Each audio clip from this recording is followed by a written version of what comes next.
Почитувани, не постои држава на која што уставот и е подготвуван од соседите. За жал, македонскиот народ е експеримент на Зоран Заев. Достоинството на македонскиот народ е ставено на тезга од страна на Зоран Заев, кој крои нов устав, напишан по грчки инструкции. Владата, министерот Никола Димитров, како и подписник, кој е и подписник на договорот, и Зоран Заев како договарач на овој документ, мора да престанат со криење. Гласачите мора да ги знаат вистинските факти за да донесат правилна лична одлука на 30 септември. Дали се точни информациите дека амандманите се веќе подготвени и се кријат од јавноста? Дали амандманите се напишани од грчката власт и доставени како нон-пейпер? Внимавајте, владата, извршната власт, е должна да одговори дали амандманите се скроени за уставот и се подготвени не од македонската влада, туку од грчката влада и се дадени во форма на нон-пейпер на македонските власти. Дали владата ангажирала само пензиониран професор по уставно право за само технички да ги следи амандманите што им се доставени? Зошто владата прифаќа капитулантски однос Грција да ги пишува амандманите што Собранието на Република Македонија евентуално треба да ги усвои?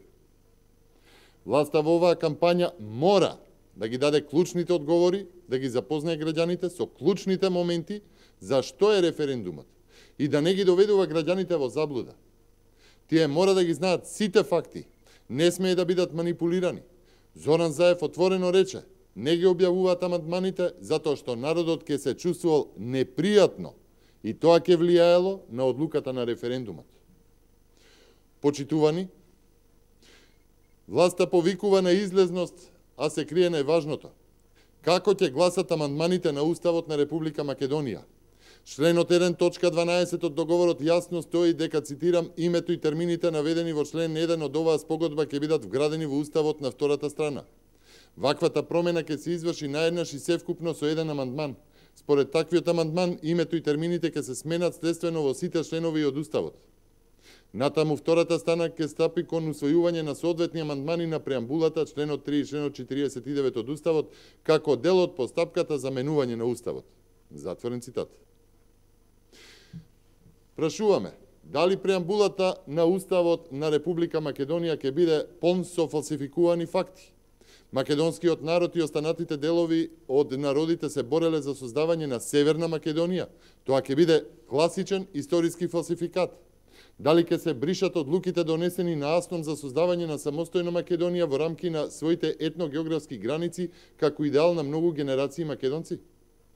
Ке се фалсификували историскиот факт дека, цитирам, референдумот на 8 септември 1991 година граѓаните одлучија да ја конституираат Република Македонија како самостојна, суверена држава, и дали ќе се напише дека граѓаните на тој референдум одлучиле да ја конституираат Северна Македонија? Во истиот контекст на фалсификување на историјата, дали членот 36 од Уставот кој сега гласи, цитирам, Републиката им гарантира посебни социјални права на борците од антифашистичката војна и сите национално-ослободителни војни на Македонија, ќе се измени со тоа дека националното ослободителните војни се воделе за Северна Македонија?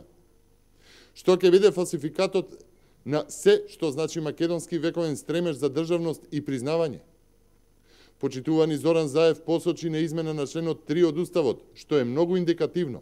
Прво, што еднаш е променет во 1992 година на инсистирање од Грција, а второ, заради неговата содржина, која што ја цитирам, територијата на Република Македонија е неделива и неотуѓива.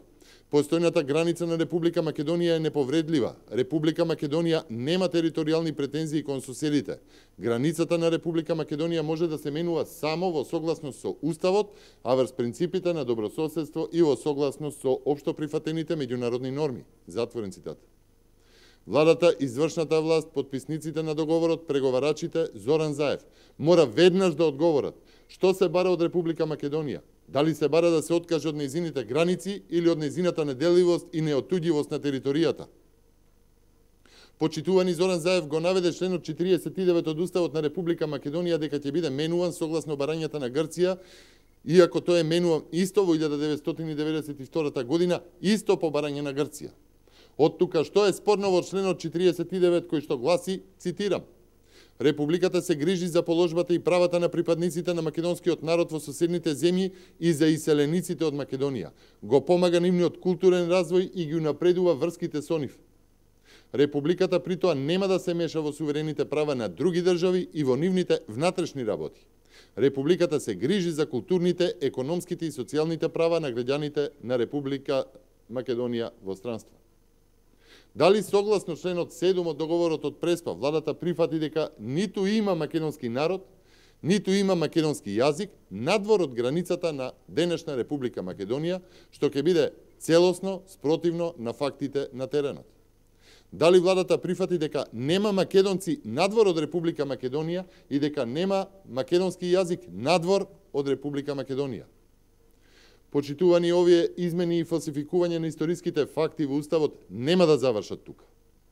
Тие ќе бидат темел за менување на се она што ќе го работи Грчката комисија за долгогодишно ревидирање, бришење на учебниците, картите, бришење на архивите, за фалсификување на државните, но и на личните и семејните сеќавања на трагедиите и борбата за Македонија.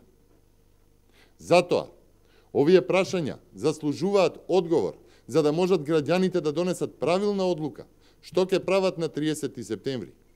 Владата треба да е искрена и да им каже на граѓаните дека на 30 септември не одлучуваат за Европска Македонија, туку дали ќе се обезличи македонскиот народ и ќе се создаде нова држава која што ќе се вика Северна.